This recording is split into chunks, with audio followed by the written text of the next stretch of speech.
morning, everyone. How's everybody doing?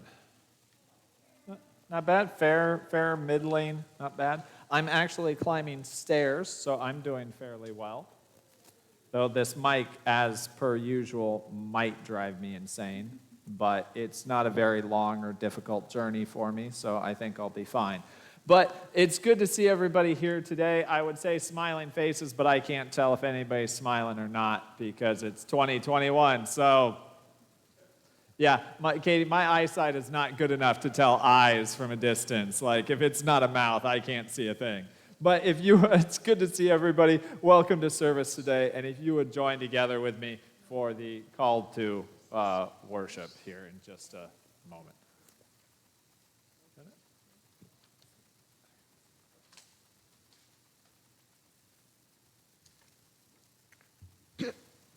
Good morning, everybody. I'm reading the call to worship. And it is, as the sun rises, so does our prayers. Loving God.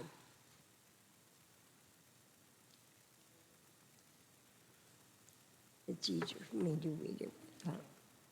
With each new dawn, renew our trust in you and our delight to do justice and our gladness to be in our presence. Amen.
Doesn't matter how many times I hear the organ, it always catches me by surprise when it hits me in the chest the first time every Sunday.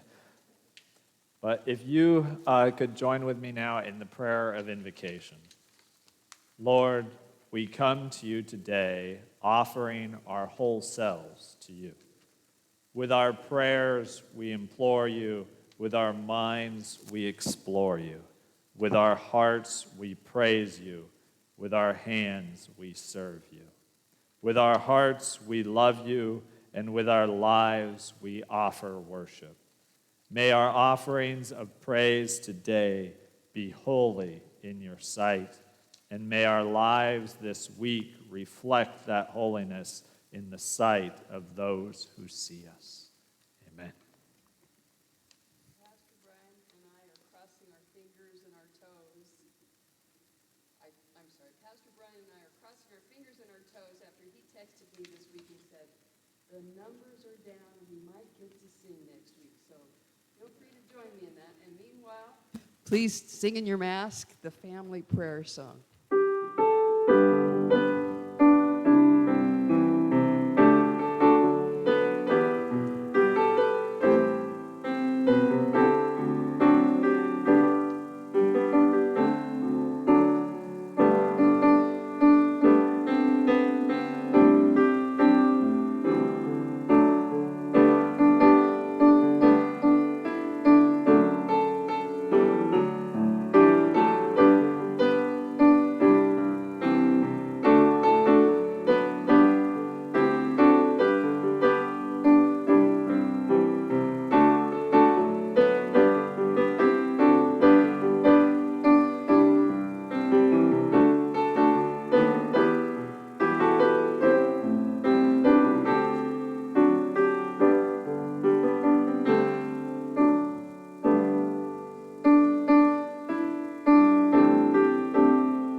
The scripture this morning is Psalms 124.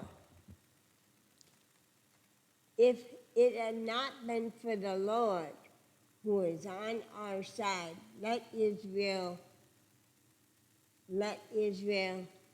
now say, if it had not been the Lord who is on our side,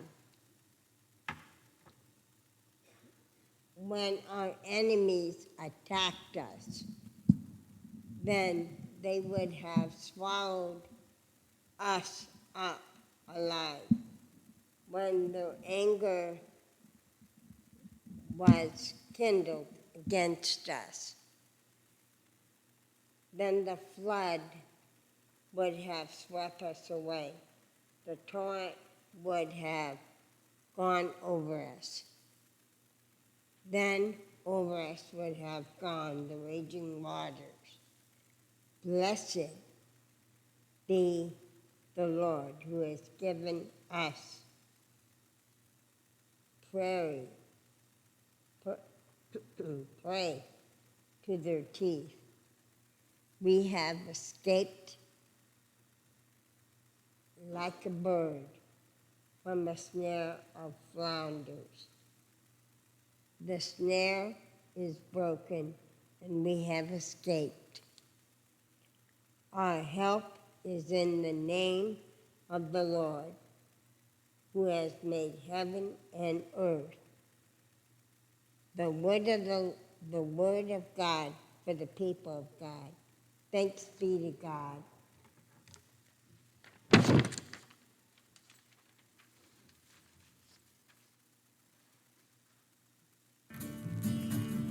some glad morning when this life is o'er, I'll fly away to a home on God's celestial floor. I'll fly away. I'll fly away, oh glory. I'll fly away. When I die, hallelujah, by and by, I'll fly away. Just a few more weary days and then I'll fly away to a land where joy shall never end. I'll fly away. I'll fly away, oh glory. I'll fly away. When I die, hallelujah, by and by, I'll fly away. I'll fly away, oh glory. I'll fly away. When I die, hallelujah, by and by, I'll fly away.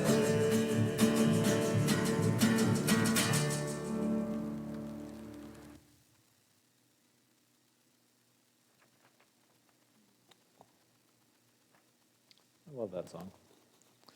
So as we enter into a time of prayer, we do have a number of prayer concerns and praises for us.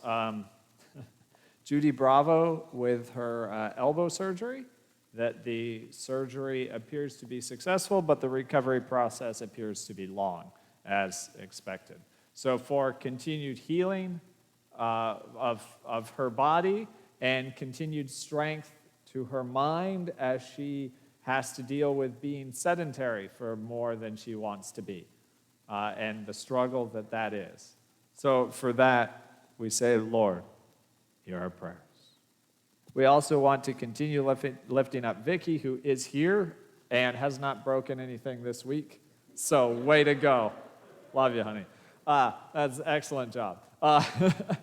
But continued healing for the various injured ribs and finger and nose and everything else. And for Vicky's healing for a whole range of things and issues, we say, Lord, hear our prayers. Marge is also recovering, is not going to be able to put weight on her foot for, I think, 8 more weeks or something like that. And so Marge is not the happiest of campers either, but she is coping well. So her children are looking after her in a wonderful and loving way, and for that, we definitely give praise. That is not always a given, and they are doing a fantastic job, and she has nothing but good things to say about that. So for a time of being able to be with her children and see them in a new light, and for the support of her family during this time, we do definitely say, thank you, God. But we also want to continue to remember that this, just her healing, her continued healing, and that she will listen to the doctors. It's one thing to say, stay off of it for 8 weeks. It's another thing to do it. Marge? So, she will be watching this later. So for her endurance during that, we say, Lord, hear our prayers. If you could remember to pray for me, I will be doing the funeral of a dear friend and colleague and mentor in a couple of weeks, and that I don't just spend the entire time yelling at him, even though he's gone, but honor him as he deserves, and that there will be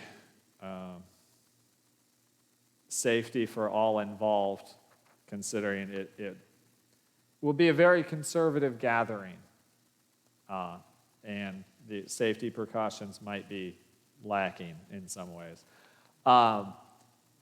But for wisdom, as I am or designing and arranging the service and for safety of those involved, but particularly for comfort for his wife, who is missing him dearly right now and having to support the family financially and emotionally when she just really needs time to grieve herself. For that, we say, Lord, hear our prayers. We do also have a praise. Most of my sister, for most of you who know, my sister had a stroke a month or so ago. And yeah, she's my age, or 4 years older. Seriously, I'm just going to hot glue it to my ear one of these days and let it be. No.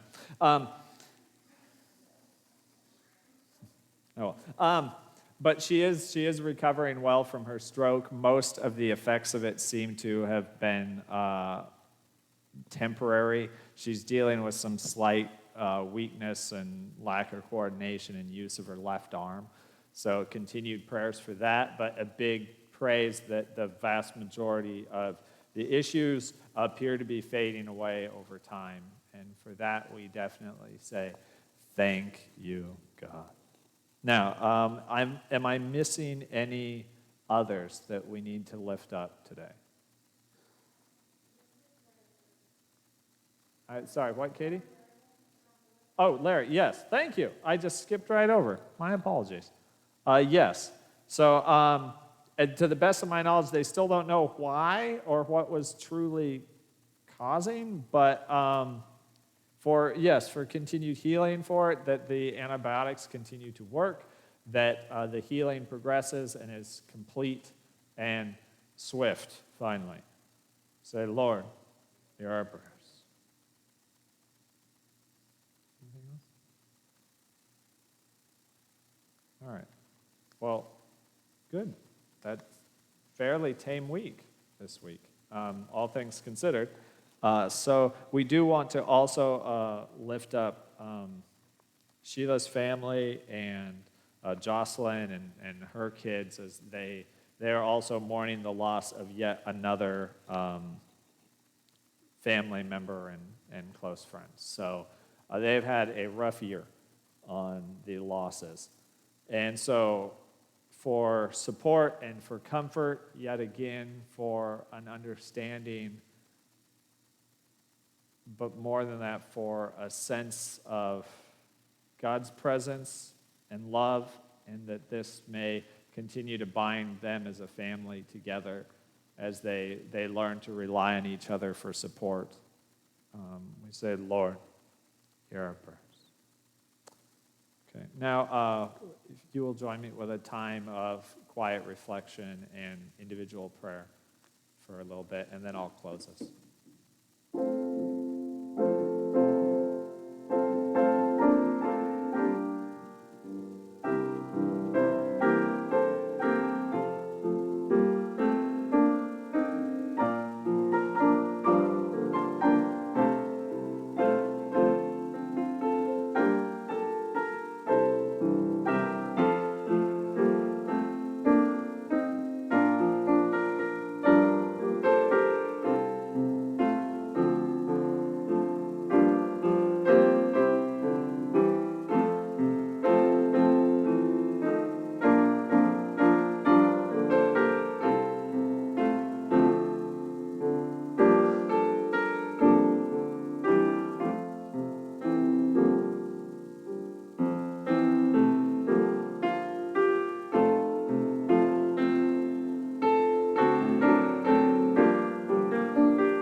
there is so much that is going on in this world right now, so much that seeks to divide us when you want us united, that seek to tear us apart when you try and work to heal and restore and unite.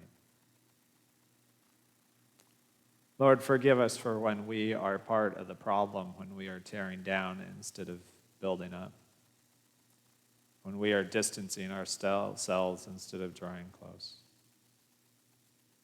when we see other people as a problem or as foreign, as alien, as different or as unworthy.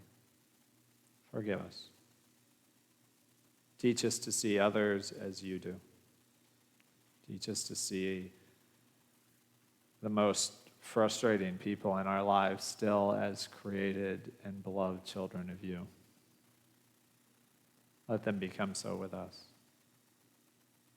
When everything in our lives and our world is saying to separate and to tear down and tear apart, bind us together, Lord. Bind us together with cords that cannot be broken.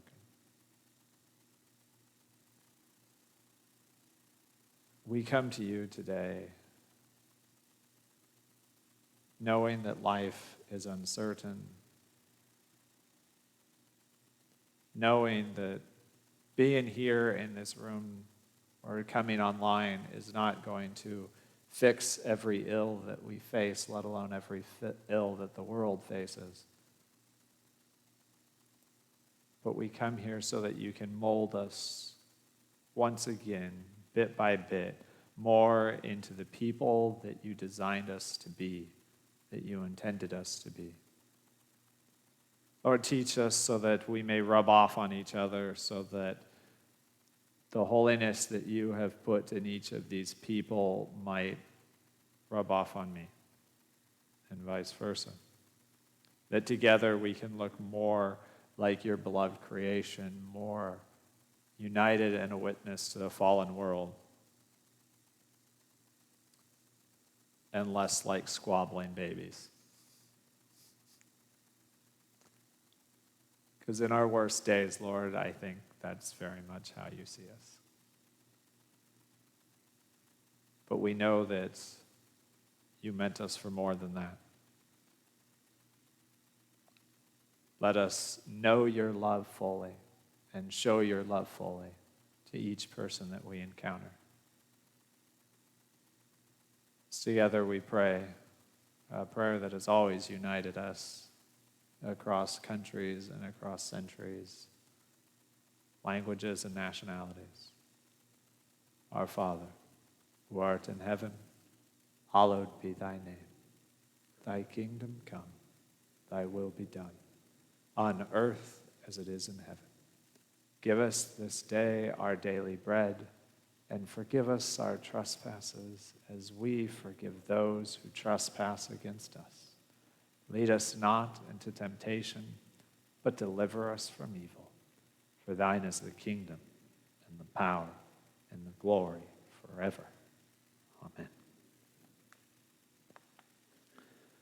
Well, for those of you who this is your first time being here in a while, or you've only been present physically or for a few Sundays, I'm terribly sorry. But I've been putting this sermon off for like a year because of COVID, and COVID's still here, which we will, yeah. And I can't push it off any farther, so here goes.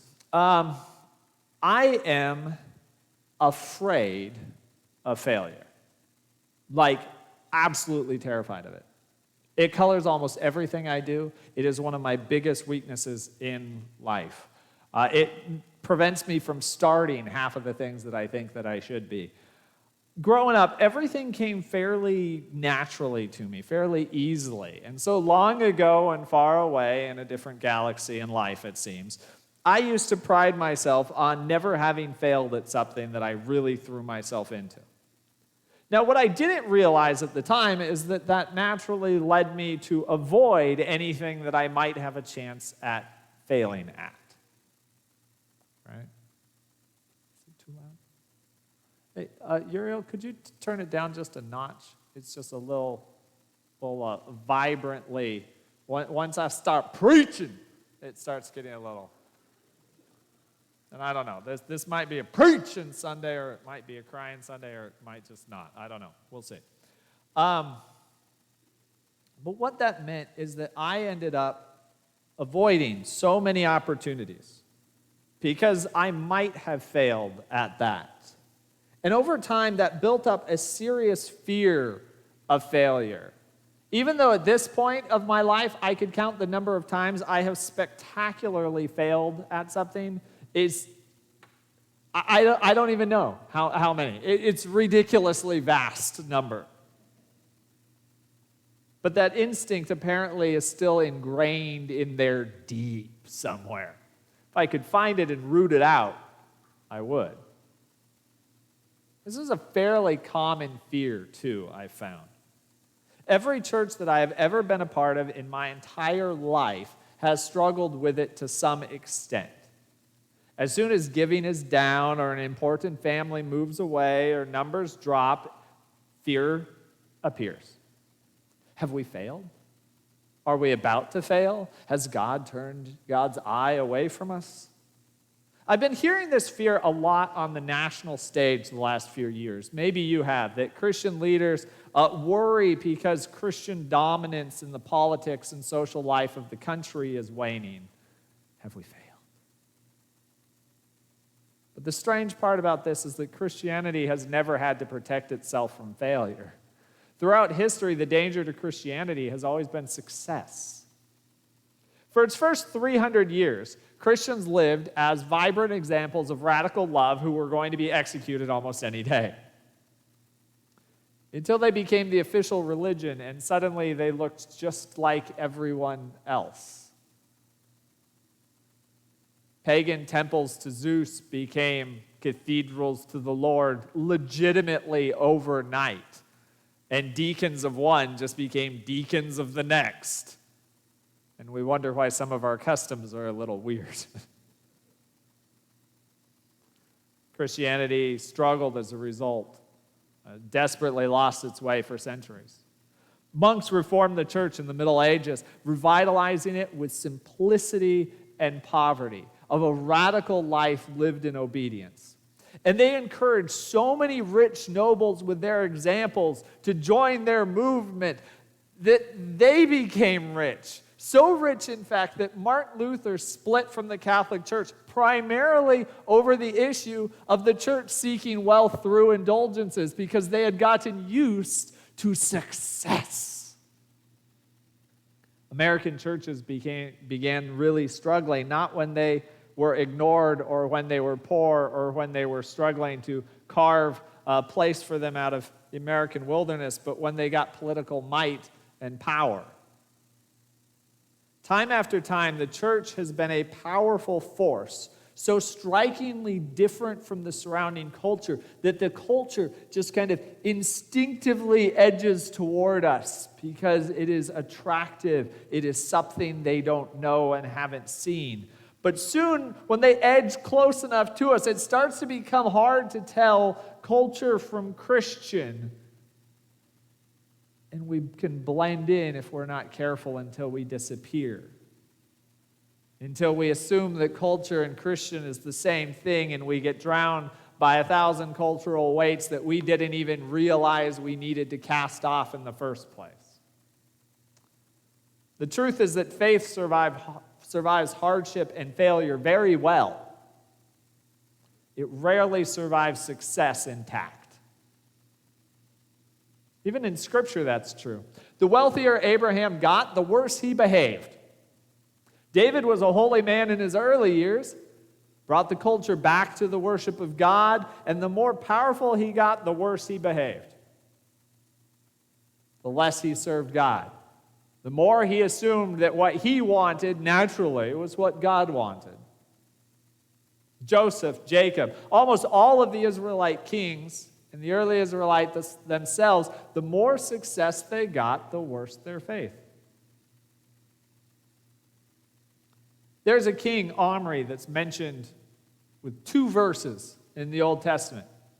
And yet, if you read the stelas of surrounding civilizations, they call it the kingdom of Omri for 150 years after him, because he brought in a time of wealth and prosperity and political power, the like of which they'd never seen before. The Bible simply says, and he was an evil man who did whatever he wanted, and he led the people astray.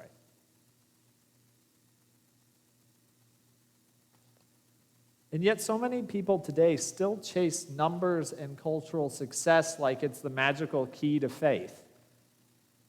Make the culture be Christian and everything will be okay, when that has always been the poison pill to a faith that pleases God by diluting it to uselessness and making it immensely more difficult to differentiate between what God wants and what the culture wants, because they're the same in a couple of issues. It's a poison pill that much of American Christianity has swallowed today. A religion founded on being the servant to all, of living simply, giving away all that we have to the poor, of loving self-sacrifice for the other, is filled with self-help sermons on how to make more money.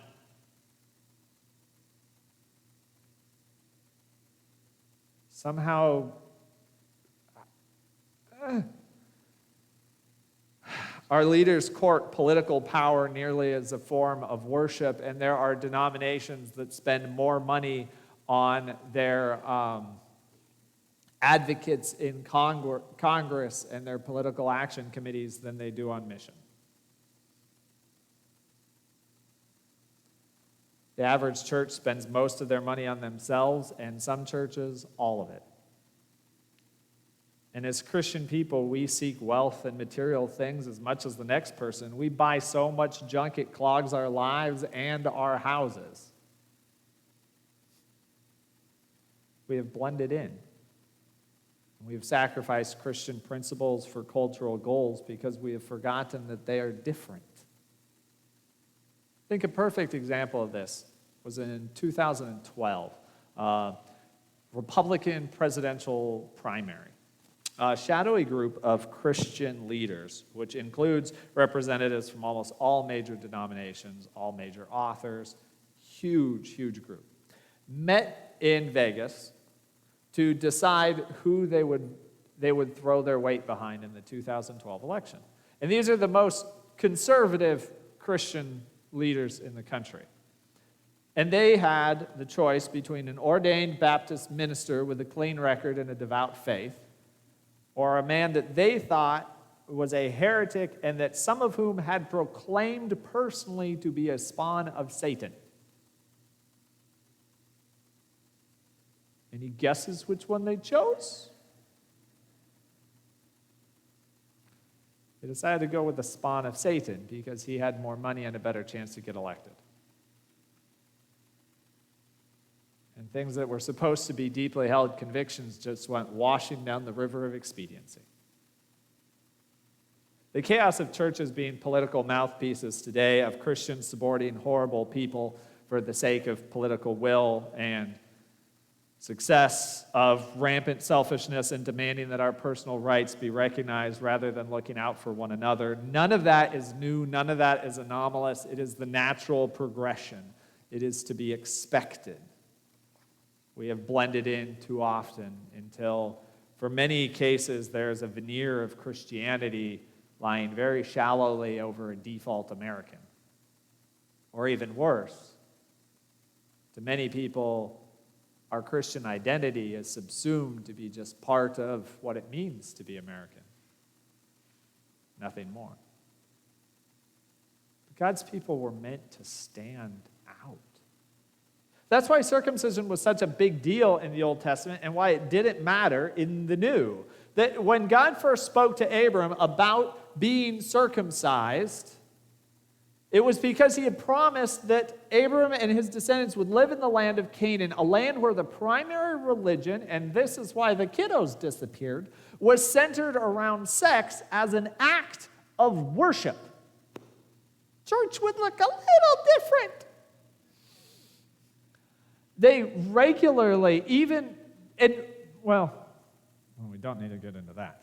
But It's regularly mentioned in the Old Testament when the Israelites start swaying, then their own religious practices started taking on this. The single most terrifying verse in the Bible is, to me, is when the King Josiah, after finding the Bible for the first time in 200 years, they were shocked at what it contained. It says, throughout the prostitutes who were working before the altar of the Lord. Male prostitutes, by the way, in case it matters. I go, no! No! Like, how far do you have to have missed the point? Seriously. But they'd blend it in. That was how everyone else worshiped. That you take what is legitimately a near sacred experience and you apply it to the sacred. God ordained circumcision because they needed to stand out and be reminded that they were not part of this. That even though they were entering this land, they were not to be like this. So they took the part of themselves most relevant to the sin of the nations around them, and they changed it. Just a little snip, a little change. They got circumcised. So when they faced what was most important to the nations that surrounded them, when they were faced with this opportunity of, would you like to worship like we do? They would be reminded that they were supposed to do things differently. That others would see it as well and would know that they were different too. But by the time of the New Testament, the culture was long gone. And they could blend into the Roman culture with ease. Circumcision didn't really matter because what believers were supposed to stand up to and out from had changed. Romans didn't worship through sex, so circumcision didn't do its job. Paul in Colossians instead says that in Christ we have been circumcised into a new baptism of rebirth. In Galatians, he says that neither circumcision or uncircumcision matter, that only faith expressing itself in love matters. Faith expressing itself in love. That's our circumcision. That's what is meant to stand out and be an antidote with what is wrong with our culture, to our materialism, our seeking money over all, our selfish individualism. We are to be the bit that is different, that stands in contrast to those things we see all around us and within us. Every time we open our wallet, it is supposed to show that we are the church because of what we do and how we use it. Looking at our schedule on our calendars should stand out because it should show that we care for others. Circumcision was just one way of saying we need to be different and stand out. And if it doesn't do that, then it's not doing its job. Because there's always something that we need to stand in contrast to. Always. But it's a lot easier said than done, isn't it? We know what we have, and it seems risky to do anything else, and the fear of failure can weigh heavy over our decisions, especially when money gets involved.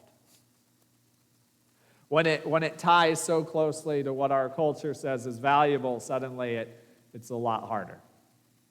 Blending in, keeping our head down, and just hanging on can seem like the better option, especially when that blending came as the result of success, when we did things so wild that they drew people to us until the culture changed around us and what once stood out now blends in. Am I going insane, or is anyone else hearing music quietly in the background? Okay, cool. All right, good. Just cool. It's fine. As long as the other people are hearing it too, we good, right? Like, it's just when it's you, then it's a little problematic. Yeah, a little bit. Well, there's good ways. But let's be frank, though. This church has had a lot of success here in Woodburn over the years. A lot of success. The Child Learning Center, amazing. Senior Center, heck of a lot of good. Food ministries, giveaways, radical, wonderful ideas that in many cases the community latched onto and made part of their own, which is wonderful. But those successes also trained us to specialize in loving people's needs when they walked through the door, because that's how it used to work. People would walk through the door with needs, and as soon as we knew that they were there, we'd love on them. We'd take care of them. That's how it worked.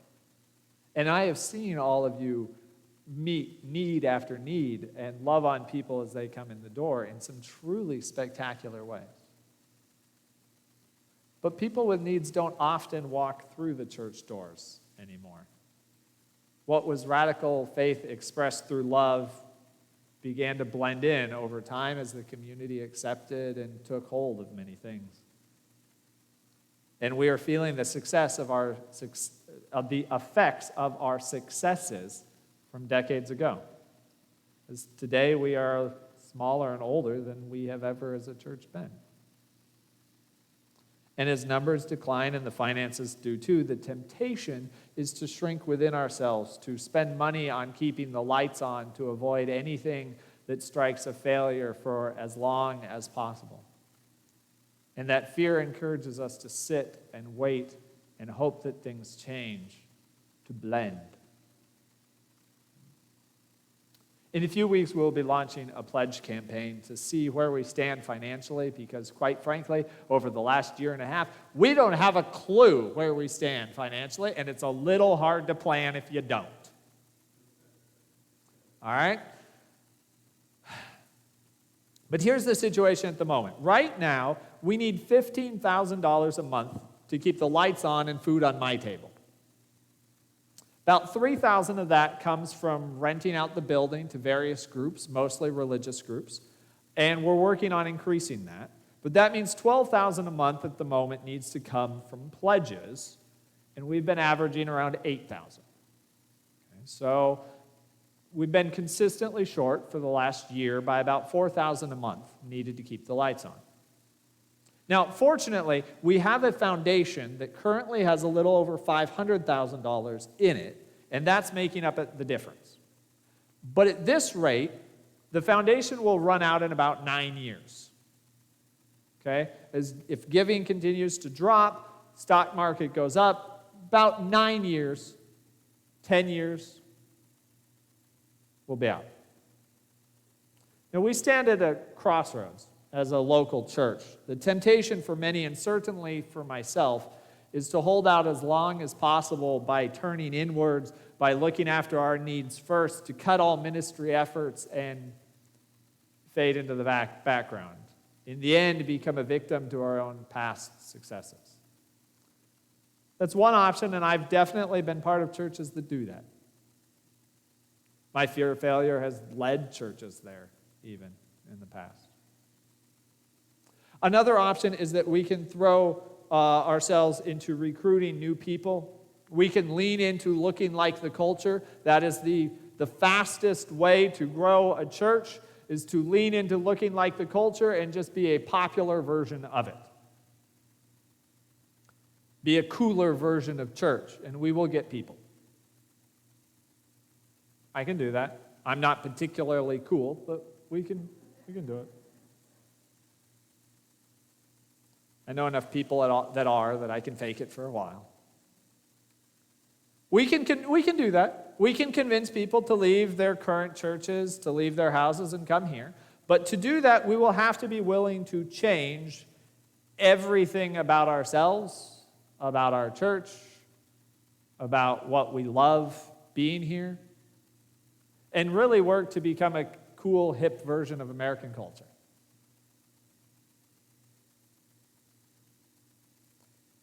or we can throw ourselves into being that little piece that is different than everyone else. And in doing that, that we can show them why we love it here. Why the songs and liturgy matter, why Scripture and communion matter, how fellowship with others teaches us to love better, how God walks among us as we share the peace with one another. But blending in won't work with that. And I'll be honest here, I don't want to blend in. I'm horrible at it. I'm really, really horrible at it. And I don't just want to keep the lights on. If all we're doing is surviving, if that is the goal of us as a church, is to simply survive, if we are not challenging and changing what we see around us, if we are not truly going to make a difference or love those around us in practical ways, then I vote, quite frankly, that we shut it all down and give our resources to somebody who will. I don't want to drag it out until every dime that we have has to be spent on the power bill and not on the least of these like Jesus commanded us. Paying the electric bill is not why I'm here.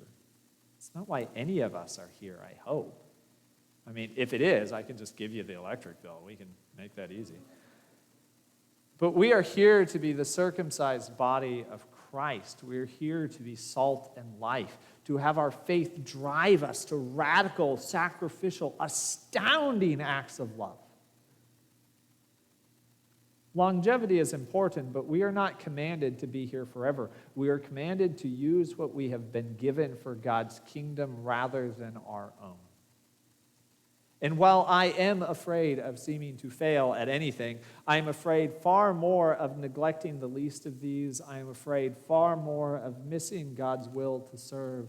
I am afraid far more of blending in. I don't know about you, but I don't want to blend in. I want to be different. I want to stand out. I want our wallets and our times to be different from the culture. I want to be this bit of the city that reminds everyone that we are God's people, even in the face of the culture surrounding us. No person or organization lives forever, and while prolonging life is good, the real question has always been, from the beginning, what do we do with the time that we have? The average American stays in place these days for 6 years. Did you know that? Some of you haven't moved in 60, so that seems really foreign. But the average American only stays for 6 years. So 6 years has become the life cycle of organizations. And we can absolutely have a very healthy and vibrant church with just older adults. I love it. I have no problem with that. But we still need to refresh every 6 years or so. Here's what I propose.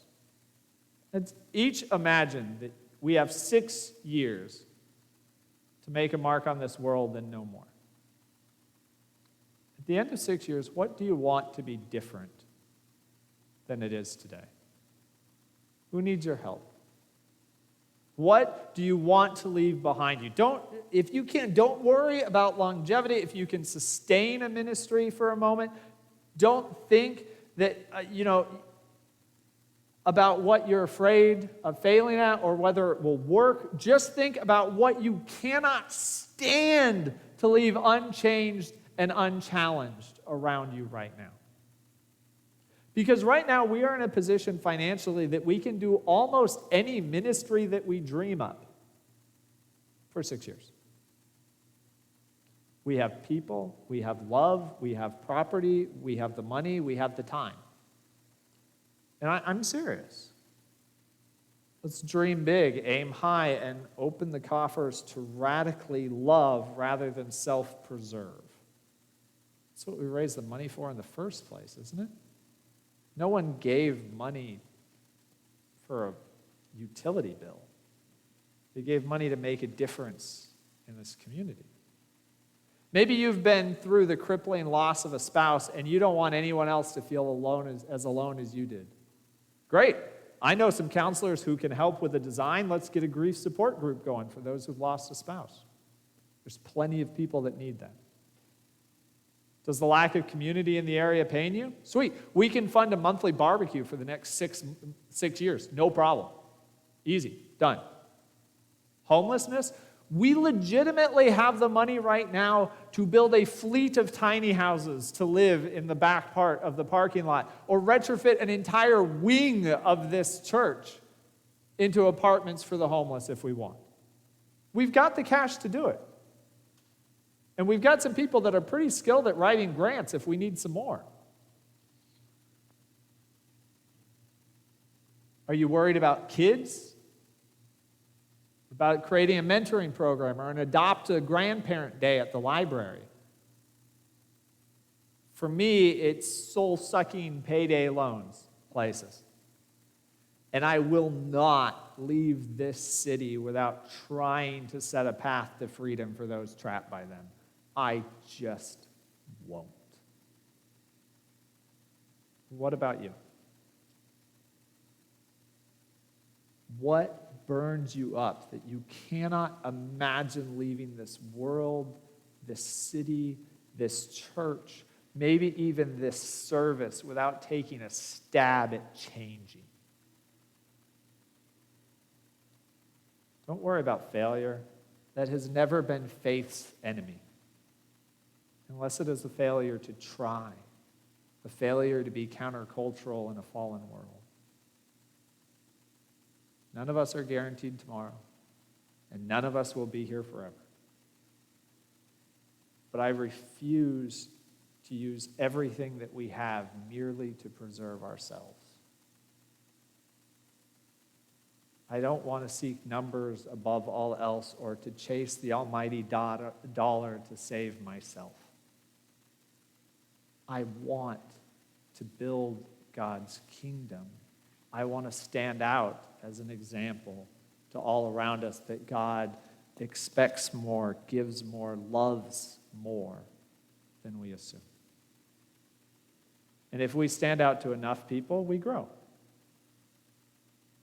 If not, we were good and faithful servants to the end and lived our lives with our faith expressing itself in love, a circumcision of the heart, which is what we are commanded to do. We do not have to blend in or hoard or live in fear. That's a choice. We can choose to step out and use what we have to make the greatest difference we can while we are here. We can choose to once again show our city a love that stays strong to the end, and just maybe how that love also brings new life.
Well, we do have a few announcements going forward. Do remember that if you are not giving online and you do have your offering, make sure that you don't forget that and it ends up in the offering jar out there. The pledge drive will start up the 10th, and no, we are not trying to, and now give every ounce that you have so that we can stay. That's not the point, but we do need to know what is going on so that we can know how to plan and what we can do. And so that will be starting up on the 10th. Annual Charge Conference is going to be October 5th and should be an interesting time with the DS and letting you know in a bit more detail what's been going on with this church. And, sorry, Ariel, I moved out of the way and you had to change. But what's been going on with this church the past year, what's going to be coming up, and kind of running down some of numbers and what's been going on the denomination side as well.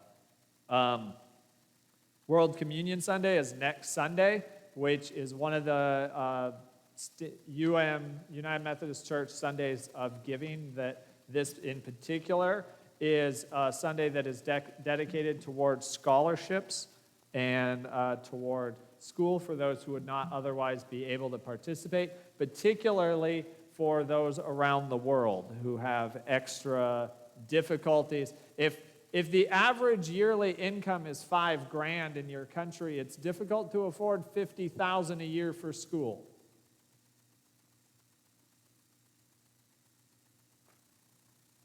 It's difficult for those of us who have a much higher average annual income to afford that much for school. And so the World Communion Sunday offering helps to alleviate some of that and provide scholarships for those who need it. Also keep in mind, if you have anything, if you like delicious soup, or if you, if you enjoy 3 of the best cooks in this church's food, you need to get some lunch on the women's fundraiser thing, because there's some good cooks in this church and they're making some good stuff. And if you have anything to do with fabric, you would not believe how much fabric the women of this church have arranged and built into beautifully organized and color-coordinated blocks, especially designed for quilting and projects like that, or how ridiculously cheaply they are selling them for. So if you know anyone who is a quilter or are one yourself, make sure to mark the fall fundraiser for the UMW, and that'll be October 15th and 16th. Also, Laity Sunday, I'm just going to hold this thing like I'm in the Secret Service. Oh, well, it stayed put during the sermon. That's really all I could ask. Laity Sunday is also going to be October 16th, which is always a fun Sunday, both for you all, because you get to hear somebody besides me, which is, a good Sunday, and then also for me, because I get to hear you, which is also a good Sunday. So make sure to mark your calendars for that as well. It should be excellent. Now, an update on, we were attempting to raise money to take over 1 week per year, to fund 1 week per year of 1 week per year. That's setting the bar low. 1 week per month of the Woodburn meal distribution that goes on at the Lutheran Church. We absolutely smashed that. And so thank you all very much for everybody who has donated toward that. And please remember to continue to throughout the year, or this goes south quickly. But we raised, last time I checked, we didn't have final figures, but we raised well over $600 a month for it. And so that should fully fund one of the weeks, and actually like a week and a half a month. And when I let the head of the program know, she was just absolutely ecstatic and could not stop saying thank you because they were about this close to running out of funds. So God's got good timing, even if we don't necessarily understand it or know it. So thank you all very much for that. It was definitely needed and not given toward, oh, sure, we'll add that to the stockpile. Like, it was very much needed and appreciated, and they will make good use of it. I think that's all of the announcements. All right, if I'm going to look around the congregation to see if anybody has some, I need to look through my glasses and not over them. Otherwise, it's just blurs. That's better. All right, well then, if you will take this blessing with you as you go. May you stand for your beliefs, your convictions, your Savior, your Creator. May those who meet you feel the love of God through your actions, through your life, through your presence. May you feel the love of God as you seek to serve. Go in peace. Have a great week. We'll see you on Sunday.